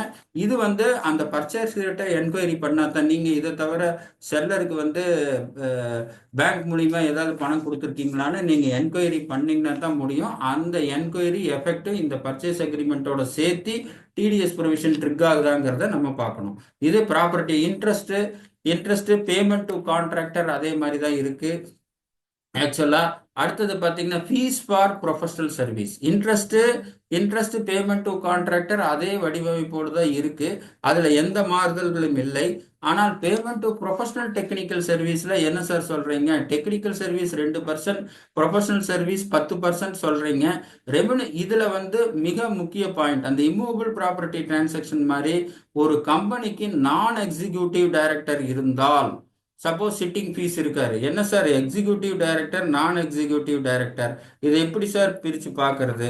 நார்மலா executive director is a part of the employee of the company. அவர் தான் என் பேலன்ஸ் ஷீட் P&L எல்லாம் சைன் பண்ணுவார். எம்டின்னு சொல்லுவோம், அடுத்தது ஜேஎம்டின்னு சொல்லுவோம். இந்த மாதிரி நாமகரணம் சூட்டினா கூட அவர் வந்து அந்த கம்பெனியின் ஆபரேஷனுக்கு முக்கிய தலகர்த்தாவாக இருப்பார். இவரை வந்து எக்ஸிக்யூட்டிவ் டைரக்டர்னு சொல்லுவோம். அடுத்த கேட்டகரி நான் எக்ஸிக்யூட்டிவ் டைரக்டர் அல்லது இண்டிபெண்டன்ட் டைரக்டர்னு சொல்லுவோம். இண்டிபெண்டன்ட் டைரக்டர் அல்லது நான் எக்ஸிக்யூட்டிவ் டைரக்டரோட ரோல் என்னன்னா, ஆப்ரேஷன்ஸில் டீப்பாக இன்வால்வ் ஆகாமல் அட்வைசரி ரோல் மட்டும் பண்ணிட்டு அந்த மெக்கானிசம் கரெக்டாக போயிட்டு இருக்கான்னு வாட்ச் பண்ணிட்டு இருக்கிறது மட்டும்தான் அவரோட வேலை. அவர் டே டு டே ஆப்ரேஷனில் இறங்க மாட்டார். ஸோ இந்த கேட்டகரி இண்டிபெண்டன்ட் டைரக்டர்னு சொல்லுவாங்க. இந்த கார்பரேட் செக்டரில் பெரும்பாலும் பிரைவேட் லிமிடெட் கம்பெனியில் எக்ஸிக்யூட்டிவ் டைரக்டர் மட்டும்தான் இருக்கிறதுக்கு வாய்ப்பு ஜாஸ்தி. அந்த எக்ஸிக்யூட்டிவ் டைரக்டருக்கு ரெமினரேஷன் கொடுப்போம். ரெமினரேஷன் வந்து பழைய செக்ஷன் 192, புது செக்ஷன் 392ல டிடிஎஸ் பிடிச்சா போதுமானது. Because it's a relationship between the employer and employee, executive டைரக்டரை பொறுத்தளவு. ஆனால் பிரைவேட் லிமிடெட் கம்பெனியில் சில நான் எக்ஸிக்யூட்டிவ் இண்டிபெண்டன்ட் டைரக்டர் கூட இருக்கலாம். அவருக்கு வந்து ரெமினரேஷன் கொடுக்கும்போது 194Jல, பழைய 194Jல பிடிப்போம். இப்போ 393(1)(6)(3 அதில் பிடிப்போம். என்ன சொல்ல போனால் இந்த இண்டிபெண்டன்ட் டைரக்டர் கொடுக்குற 194Jக்கு ரிவர்ஸ் சார்ஜ் மெக்கானிசம் ஜிஎஸ்டியில் கூட வரும். சரி சார், இங்கே சொல்கிற பாயிண்ட் என்ன? எக்ஸிக்யூட்டிவ் டைரக்டர் நான் எக்ஸிக்யூட்டிவ் டைரக்டர்னு என்னமோ சொல்லிட்டீங்க, ரிவர்ஸ் சார்ஜ் மெக்கானிசம் வரும், அதெல்லாம் சரி. இப்போ இங்கே சொல்கிற point, specific point to the point என்ன சார் சொல்ல வர்றீங்க அப்படின்னு சொன்னால், இண்டிபெண்டன்ட் டைரக்டருக்கு எப்போ 194Jல போட்டால் அவருக்கு சிட்டிங் ஃபீஸ் 5000 ரூபா கொடுத்தா கூட டிடிஎஸ் பிடிக்கணும். இந்த 194Jல பொதுவான தேர்சல் லிமிட் 50,000 இருந்தால் கூட இண்டிபெண்டன்ட் டைரக்டருக்கு 0 தேர்சல் லிமிட். ஸோ அவருக்கு வந்து சிட்டிங் ஃபீஸ் 5000 கொடுத்தா கூட 10% டிடிஎஸ் பிடிக்கணும் அவருக்கு. ஸோ அடிப்படை இந்த 194J, பழைய 194J கட்டமைப்பில் புதுசாக 393 செக்ஷன் 6(3)ல இருக்கிற கட்டமைப்பில் நமக்கு வந்து அடிப்படை தேர்சோல் லிமிட் இண்டிபெண்டன்ட் டைரக்டரோட சிட்டிங் ஃபீஸ் சேலரிக்கு கிடையாது. அதுக்கு 10% பிடிக்கணும். அது இந்த செக்ஷன்ல தான் ஃபிட் ஆகும். அதில் எந்த மாறுதலும் இல்லை. 10% தான் பிடிக்கணும், அதுலேயும் எந்த மாறுதலும் இல்லை. பட் அடிப்படை அந்த பேசிக் எக்ஸம்ஷன் லிமிட் 50,000 இருக்கு பாருங்க, அது மட்டும் ஆகாது. அது வந்து 1 ரூபாலேருந்து அவர் உதாரணத்துக்கு சொல்ற 10 ரூபா ரெமினரேஷனும் சிட்டிங் ஃபீஸும் இண்டிபெண்டன்ட் டைரக்டர் கொடுத்தா கூட அதுக்கு 10% டிடிஎஸ் 1 ரூபா பிடிக்கணும். ஸோ எதுக்கு சொல்கிறேன்னா, இந்த ப்ரொஃபஷனல் சர்வீஸில் அடிப்படை ஒரு எக்ஸம்ஷன் இருந்தால் கூட இந்த இண்டிபெண்டன்ட் டைரக்டருக்கு 0ல தான் ஆரம்பிக்குதுங்கிறத பார்த்துக்குங்க. இது ஒரு முக்கிய பாயிண்ட். அடுத்தது பார்த்தீங்கன்னா, interest or remuneration to partner 20,000. இதில் நான் சொல்ல வர்றப்போ 194T இருக்கு. இந்த 10% 20,000க்கு மேலே போனோம்.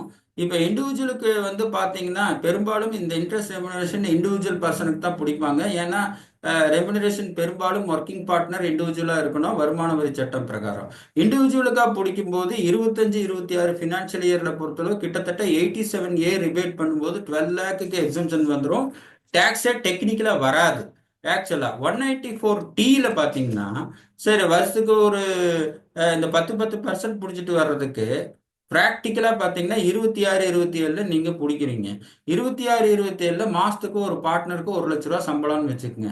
12 லட்ச ரூபா வாங்குறாரு. இல்லை இப்படி வச்சுக்குவோம், 75,000 வச்சுக்குவோம், 9 லட்சம் இருக்கு வருஷத்துக்கு. மீதி இருக்கிற இன்கம் எல்லாம் சேர்ந்து ஒரு 2 லட்சம் இருக்கு, 11 லட்சம் இருக்கு. கிட்டத்தட்ட 12 லட்சத்துக்கு கீழே இருக்கிறதுனால 87A ரிபேட்லயே அது ஃபுல்லா போயிடும். டெக்னிக்கலா இவர் 10%, இப்போ 9 லட்சத்துக்கு 10% பிடிச்சா 90,000 ரூபாய் ரீஃபண்ட் தான் பெரும்பாலும் வர்றதுக்கு வாய்ப்பு இருக்கு. ஏன்னா இன்ட்ரெஸ்ட் அண்ட் ரெமுனரேஷன் வந்து 10% பிடிக்கணும்னு சொன்னா கூட பிராக்டிக்கலா அந்தந்த இண்டிவிஜுவல் பார்ட்னரோட தனிப்பட்ட வருமான வரி அனலைஸ் பண்ணும்போது பெரும்பாலும் 12 லட்சத்துக்கு கீழே தான் இருக்கிறதுக்கு வாய்ப்பு இருக்கு. அதனால பிராக்டிக்கலா இந்த டிடிஎஸ் பிடிச்சது அவங்களுக்கு ரீஃபண்ட் வர்ற மாதிரி தான் இருக்கு, ஒர்க்கிங் கேபிட்டல் பிளாக் ஆயிடும். ஸோ இது 1/4/2026 இருந்து 1/4/2026 இருந்து 31/3/26 இல்ல 1/4/2026 இருந்து நீங்க அசஸிங் ஆபீசருக்கு லோ டிடக்ஷன் ஆர் நில் டிடக்ஷன் சர்டிபிகேட்டுக்கு அப்ளை பண்ணலாம். ஸோ அதான் சொன்னேன். இப்போ என்ன முதல்ல ஃபார்ம் 13 ட்ரேசஸ் வெப்சைட்ல போடுவோம். நில் டிடக்ஷன் சர்டிபிகேட் இப்போ ஏப்ரல்லையோ மேலேயோ இப்போதான் எல்லாம் புது ஃபார்ம் ஒவ்வொன்றா வந்துட்டு இருக்கு. அந்த மாதிரி இன்ட்ரெஸ்ட் ரெமுனரேஷனுக்கு அப்ளை பண்ணி வச்சு நில் டிடக்ஷன் சர்டிபிகேட் வாங்கிட்டீங்கன்னா interest and remuneration to partnership ஃபார்மோட டிடிஎஸ் தவிர்த்து விடலாம். ஸோ இது வந்து ஒரு ஐடியா. இதை பாருங்க, 190 அப்கோர்ஸ் 31/3/2026க்கு வேற வழி இல்லை. 1/4/2026ல இந்த no deduction certificate 194T is also eligible.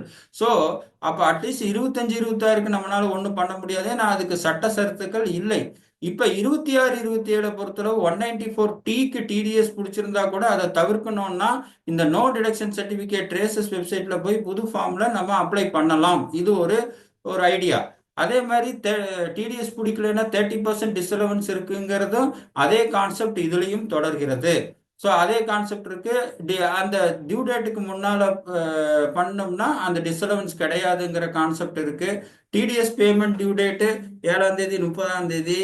அடுத்தது பார்த்தீங்கன்னா குவார்டர்லி டியூ டேட், இதெல்லாம் உங்களுக்கு வழக்கமாக தெரிஞ்சது தான். பழைய ஃபார்முக்கு புது ஃபார்ம் என்ன இருக்குங்கிறது டெய்லி வாட்ஸ்அப்பில் அதுக்கு என்ன இதுக்கு என்னன்னு சொல்லி அட்டகாசமாக மேப் பண்ணுறாங்க. இதில் ஒரு இன்ஃபர்மேஷனுக்காக கொடுத்துருக்கேன். இதில் கான்செப்ட் புரிதல்கள் மாற்றங்கள் இல்லை, ஜஸ்ட் ஒரு இன்ஃபர்மேஷனுக்கு மட்டும்தான். அதே மாதிரி ஃபார்ம் 16 130 மாறி இருக்கு. இந்த மாதிரி கான்செப்டுகள் இருக்கிறது. அடுத்தது வந்து ஒரு 5 நிமிஷம் இந்த மிஸ்சலேனியஸ் பாயிண்ட்ல சர்டிபிகேட் ஃபார் லோயர் ஆர் நில் டிடிஎஸ் சர்டிபிகேட். ஸோ முதல்லைக்கு இப்போ என்ன சார் பார்த்தீங்கன்னா பழைய செக்ஷன்ஸ் வந்து 197(1) டீல் பண்ணிட்டு இருந்தது. நில் டிடக்ஷன் சர்டிபிகேட்னா அசஸிங் ஆஃபீஸருக்கு அப்ளை பண்ணுவோம், பழைய ஃபார்ம் 13ல அப்ளை பண்ணுவோம். இப்போ ஃபார்ம் 128ன்னு வச்சுக்கோங்க, அப்ளை பண்ணுவோம். அவர் ஒரு 2-3 வருஷம் இன்கம் டேக்ஸ் ரெக்கார்ட் கேட்பாரு. பார்த்துட்டு நம்ம உதாரணத்துக்கு 194Jல 10% பிடிக்கணும்னா நம்ம nil rate or lower rate apply பண்ணோம்னா அவர் வந்து ஒரு 5% அல்லது 0% டிடிஎஸ் பிடிச்சா போதும்னு இன்ஸ்ட்ரக்ஷன் கொடுக்கலாம். அந்த சர்டிஃபிகேட்டை பேஸ் பண்ணி நம்ம யாருக்கு நமக்கு டிடிஎஸ் பிடிக்கிறாங்களோ அவங்க கிட்ட கொடுத்து கம்மி டிடக்ஷன் சர்டிஃபிகேட் பண்ணலாம். இதுதான் டில் லோயர் ஆர் நில் டிடிஎஸ் சர்டிஃபிகேட். இது பெரும்பாலும் எல்லாத்துக்கும் தெரிஞ்ச சப்ஜெக்ட் மேட்டர் தான். கரெக்ட். இதுல என்ன சார் பண்ணியிருக்காங்கன்னா முதல்ல பழைய செக்ஷன் 197(1) அப்ளிகபிள் அப் டு 31/3/26 மட்டும் அப்ளிகபிள் ஆகக்கூடிய 197(1) செக்ஷன்ல என்ன இருக்குன்னு கேட்டீங்கன்னா அந்த 197(1) செக்ஷன்ஸ்ல வந்து சில செக்ஷன்ஸ் மட்டும்தான் கவர் ஆயிருக்கு. பாத்தீங்கன்னா கமிஷன் அண்ட் பேமெண்ட் சில 194T நான் ஏற்கனவே பார்ட்னர்ஷிப் சேலரிக்கு சொன்னேன். பழைய 31/3/26 மட்டும் கலைய 197(1) பிரகாரம் நீங்க நோ டிடக்ஷன் சர்டிபிகேட் பார்ட்னர் ரெமுனரேஷனுக்கு அப்ளை பண்ண முடியாது. பாத்தீங்கன்னா சுருக்கமா சொன்னா பழைய இன்கம் டேக்ஸ் ஆக்ட்ல 43 செக்ஷன்ல ஒன்லி 26 மட்டும்தான் 20 செக்ஷன் மட்டும்தான் லோ டிடக்ஷன் சர்டிபிகேட்டுக்கு நீங்க அப்ளை பண்ண முடியும். பட் புதிய வருமான வரி சட்டத்துல இன்கம் டேக்ஸ்ல டிடிஎஸ் செக்ஷனோ எந்த பேதமும் இல்லை, எல்லா செக்ஷனுக்குமே நீங்க டோ டிடிஎஸ் சர்டிபிகேட் பண்ணலாம்.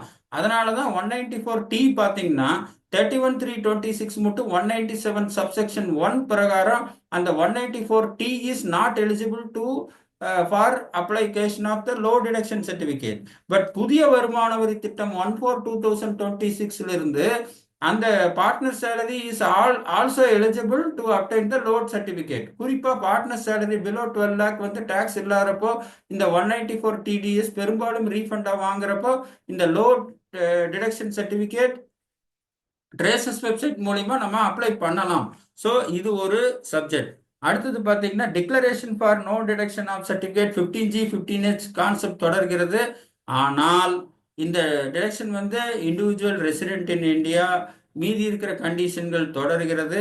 கம்பெனிக்கும் பார்ட்னர்ஷிப் ஃபார்முக்கும் கம்பெனி ஃபார்ம் எல்எல்பிக்கு வந்து இந்த no deduction 15G 15H apply ஆகாது. இது ஏற்கனவே இருந்த செக்ஷன் தான் அப்படியே தொடர்கிறது.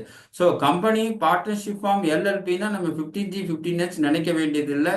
Declaration for no deduction at source individual மட்டும் கொடுக்க முடியும். ரெண்டு விஷயம், இந்த 15G 15H பழைய 15G 15H புரிதலுக்காக இப்போ ஃபார்ம் 21 வந்து யார் கொடுக்க முடியும்? இண்டிவிஜுவல் ரெசிடென்ட் இன் இந்தியா கொடுக்க முடியும். Other than the company and partnership firm கொடுக்க முடியும்.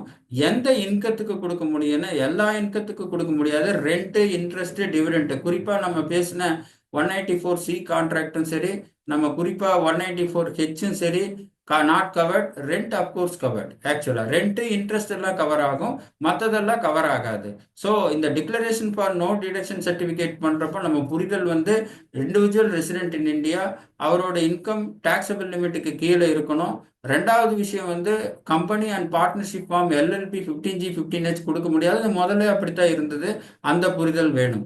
ஆக்சுவலா TCS on sale of scrap 2% இருக்கு. இதை பத்தி என்னோட எல்விஆர் வாட்ஸ்அப் சேனல்ல அடுத்த வாரத்துல விரிவான விளக்கங்கள் இது சம்பந்தமாக வரும்.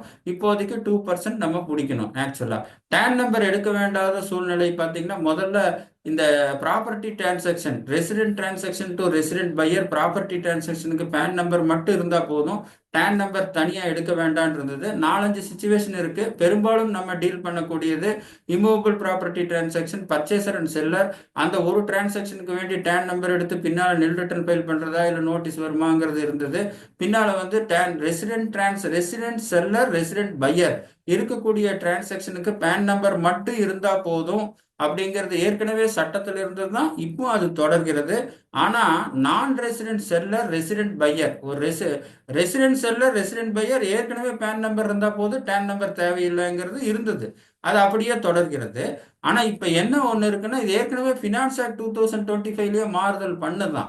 Resident seller and resident buyer ரெண்டு பேரும் இருக்கும்போது நான் ரெசிடென்ட் செல்லர் வந்து 1/10/2026 இருந்து டேன் நம்பர் தேவையில்லைன்னு சொல்லியிருக்காங்க. ஸோ இன்னும் வந்து ஒரு 6-7 மாசம் பொறுத்திருக்கணும். இன்னைக்கு நான் ரெசிடென்ட் செல்லர் இருந்து ரெசிடென்ட் பையர் இருந்து ப்ராப்பர்ட்டி டிரான்சாக்ஷன் இருந்தால் கூட நம் டேன் நம்பர் எடுத்துத்தான் ஆக வேண்டும். 1/10/2026 இருந்து அது தேவையில்லை என்று வருகிறது. அதே மாதிரி இன்கம் டேக்ஸ் ரிட்டர்ன் ஃபைல் பண்ணலான்னு அவர் 2 வருஷம் ஃபைல் பண்ணலான் இருந்தது, அப்புறம் 1 வருஷம் இருந்தது. இதெல்லாம் வந்து கிடையாது. இப்போ பேன் நம்பர் மட்டும்தான் இருக்கே ஒழிய இந்த ரிட்டர்ன் ஃபைல் பண்ணலன்னா அதிக ரேட்டு இது ஒரு வெப்சைட்ல போய் அவர் ஃபைல் பண்ணாரா பண்ணலையா, நம்ம ஃபைல் பண்ணலையான்னு கேட்டோம்னா அடுத்த நிமிஷத்தில் அவர் ஃபைல் பண்ணிடுவார் டியூ டேட் இருந்தா. அந்த மாதிரி சிக்கல்கள் இருந்தா அந்த கான்செப்டே போயாச்சு. Correction statement 6 years to 2 years குறைச்சிருக்காங்க. ஏன்னா கரெக்ஷன் ஸ்டேட்மெண்ட் 6 வருஷம் பண்ணாலும் ஆப்போசிட்ல இருக்கிற ஆளுக்கு 26 yearsல வந்து என்ன பிரயோஜனம்? அவரெல்லாம் ரிட்டர்ன் ஃபைல் பண்ணி இது டிஎல்லாம் ஆத்தி முடிஞ்சிருக்கும். ஸோ அதனால 6 years to 20 years 6 years நம்ம ரெக்டிஃபை பண்ணலாம், கரெக்ஷன் பண்ணலாம்னு கொடுத்திருந்தால் கூட ப்ராக்டிக்கலா அதோட 26 years ரிஃப்ளெக்ஷன் ஆப்போசிட் பார்ட்டி போய் அதை எப்படி மாறுதல் பண்ணி ரிவைஸ் ரிட்டர்ன் இதெல்லாம் ரொம்ப சிரமமா இருக்கிறதுனால 6 years to 2 years குறைச்சிருக்காங்க. Without PAN higher rate of TDS, அப்புறம் TDS on purchase of goods. இதை பற்றி நாளைக்கு அல்லது நாளானிக்கு என்னோட எல்விஆர் வாட்ஸ்அப் சேனலில் விரிவான விளக்கங்கள் வரப்போகுது. இந்த செக்ஷன் அப்படியே இருக்கு. அப்கோர்ஸ் 206C அபாலிஷ் பண்ணியிருக்காங்க. 44ADக்கு வந்து இந்த டிடிஎஸ் டிடெக்ட் பண்ணலன்னா டிஸ்அலவன்ஸ் ப்ரொவிஷன் வராது. அதுக்குண்டான கேஸ் லாக் சொல்லியிருக்கேன். ஸோ இதுதான். ஸோ ஒரு சம்மரைஸ் பண்ணும்போது அஸ்திவாரங்களில் மாற்றமில்லை, கட்டடங்களில் சிறு சிறு மாற்றங்கள் இருக்கின்றன. நம்ம கரெக்டாக இந்த கான்செப்ஷனல் அண்டர்டேக்கிங் என்ன செக்ஷன் எங்கே மேப் ஆகுது, எங்கே போய் ட்ராக் பண்ணோன்னு புரிஞ்சுட்டா போதும். அட்லீஸ்ட் இது 2025 ஃபர்ஸ்ட் இன்கம் டேக்ஸ் அசஸ்மெண்ட் இயராக இருக்கிறதுனால சரி இப்போதைக்கு பார்த்துக்கலாம், பின்னால் அப்புறம் மாறுதல் பண்ணியிருக்கலான் இருக்கலாம். ஸோ 25-26 ப்ரொவிஷன்கள் 26-27லும் ப்ராக்டிக்கலாக தொடர்கிறது. வேற நம்பர்ஸோட ஃபார்ம்ஸும் சரி மீதி இருக்கிறதும் சரி. ஒரே ஒரு வெல்கம் மெஷர்ஸ் வந்து இந்த நோ டிடக்ஷன் சர்டிஃபிகேட் வந்து எல்லா செக்ஷனுக்கும் ஓப்பன் பண்ணி விட்டுருக்காங்க. ஈஸி புரிதலுக்காக சிம்பிளிஃபை பண்ணியிருக்காங்கன்னு தான் சொல்லணும். இதில் பெருசாக ஒன்று பழைய செக்ஷன்களுடைய அடிப்படை கட்டமைப்போ அடிப்படை அர்த்தங்களோ அடிப்படை விஷயங்களோ எதுவும் மாறவில்லை. பட் கொஞ்சம் சிம்பிளிஃபை பண்ணி கொடுத்துருக்காங்க. இன்னும் எதிர்காலத்தில் எப்படி இந்த கட்டமைப்பை கொண்டு போகிறாங்கிறத பொறுத்திருந்து பார்ப்போம். இதை தவிர இந்த டிடிஎஸ் ப்ரொவிஷனை கண்டினியூஸாக எல்விஆர் வாட்ஸ்அப் சேனலில் டெய்லியும் தமிழ்லையும் அதை வந்து ஃபோட்டோ ஃபார்ம் ஜேபிஜே ஃபார்மேட்டில் இங்கிலீஷ்லேயும் ஆங்கில மொழியிலும் தமிழ் மொழியும் டெய்லியும் கொடுத்துட்ருக்கேன். அதை தவிர இந்த டிடிஎஸ் சம்பந்தமான என்னுடைய செமினார்ஸுடைய ரெக்கார்டிங் எல்லாமே எல்பிஆர் ஃப்ரீ யூடியூப் சேனலில் வரும். இன்கம் டேக்ஸ் கட்டுரைகள் நமது தொழில் உலகம், நானும் வந்து எனக்கு வர்ற காப்பியில் ஃபோட்டோ எடுத்து என்னோட குரூப்பில் ஸ்கேன் பண்ணுறேன். அதை தவிர அந்தந்த கவர்மெண்ட் லைப்ரரியில் போனீங்கன்னா அவங்க ஏன்னா நம்ம 1-2 வச்சுருப்போம், அந்தந்த லைப்ரரி போனால் ஒரு வருஷத்துக்கு வச்சுருப்பாங்க. அதெல்லாம் நீங்கள் ஃபோட்டோ எடுத்து கூட யூஸ் பண்ணிக்கலாம், ஃப்ரீயாக யூஸ் பண்ணிக்கலாம். அதை தவிர இந்த செமினார் ஃப்ரீயாக, மாதத்துக்கு ஒரு செமினார் ஃப்ரீயாக இன்கம் டேக்ஸ் சம்மந்தமாக ஃப்ரீ செமினாராக தொடங்கலான்னு ஒரு முயற்சி தொடங்கியிருக்கேன். ஸோ இந்த முயற்சிகள் 2025 இன்கம் டேக்ஸுக்கு என்னுடைய ஒரு தனிநபர், என்னுடைய டீமுடைய சப்போர்ட்டோட ஒரு தனி மனிதனாக என்னுடைய பார்ட்னர்ஸ், என்னுடைய டீம்ஸ் இதை வச்சு சப்போர்ட் பண்ணி இதை மேக்ஸிமம் என்ன கொடுக்க முடியுங்கிறத நான் ட்ரை பண்ணுறேன். இதை வந்து உங்களுடைய சப்போர்ட்டும் இறைவனுடைய அருளும் இருந்தால் மேற்கொண்டு இது நல்லாக நடக்க வாய்ப்புண்டு. வாய்ப்பளித்த எனக்கே சொல்லிக்கணும், ஏன்னா முதல்ல நீலகண்டன் சொல்லுவேன், கேஆர்சி சொல்லுவேன். இப்போ வாய்ப்பளித்த ஞானம் செமினாருக்கு நன்றி என்று விடைபெற்று கொண்டு முடிக்கிறேன்.